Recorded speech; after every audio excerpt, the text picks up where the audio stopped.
So now we're gonna be making waffle cones. We've already made our mix, but in order to make the mix, what you're gonna do is take the large cup, the blue cup. For every 2 cups of batter, you're using the blue cup, you would do 1 pink cup of water.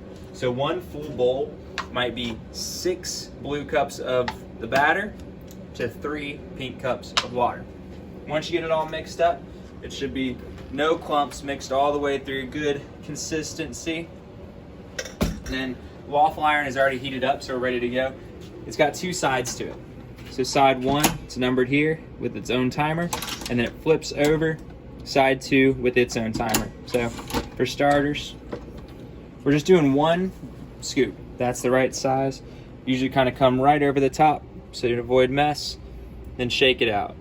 Don't tap it on the machine because over time it will kind of chip away at the metal. So you kind of shake it out, push it down, then you're gonna hit the timer there, then you flip. Kind of wait a couple seconds so that way you can get a good rhythm going. So then you can start to put this one on side 2, same thing, just right in the center. Put the lid down, then hit the second timer. You can't adjust the timers, but you can adjust the temperature.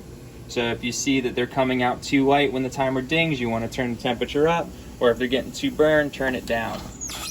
So usually to keep it pinched, we might keep it at an angle, because if it's like this, the lid can kind of raise up on its own as it cooks. So we kind of keep it pinched at an angle. Now we're going to wait for the timer to ding. So side 1 just dinged. Solid light means it's done. It's blinking while it's still cooking. So we're going to open it here and see how it looks.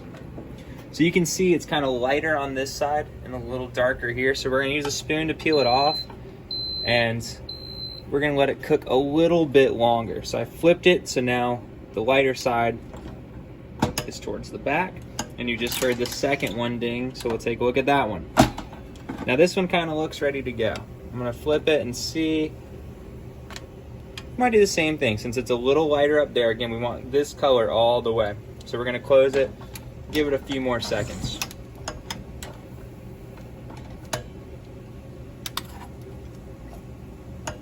All right, so now this end being a little darker, it's going to roll a little tighter. The big thing is you want to be up against this edge there.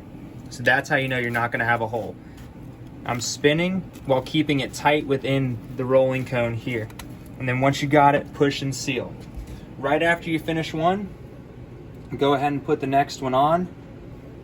Put it down, set your timer. Now we're going to roll the other one. So we're going for the same thing here. This end is going to roll a little bit tighter since it's darker. So I'm pushing in. Notice I'm lifting this up. There's no gap here. I'm up against this. I'm up against the wall there, close the hole. And it's hardening the more time we wait. So you don't want to wait too long, and then you seal. Now these are both a good size, and they're going to be a good color, and no hole. So again, that's the big 3 we're going for. Go ahead and pop your next cone on. And you see how that time between can kind of work though. So now, probably 15 seconds, 10, 15 seconds between the second one. So we'll get the first one, roll it, get the second one, you get a smooth rhythm going. So here is a completed cone.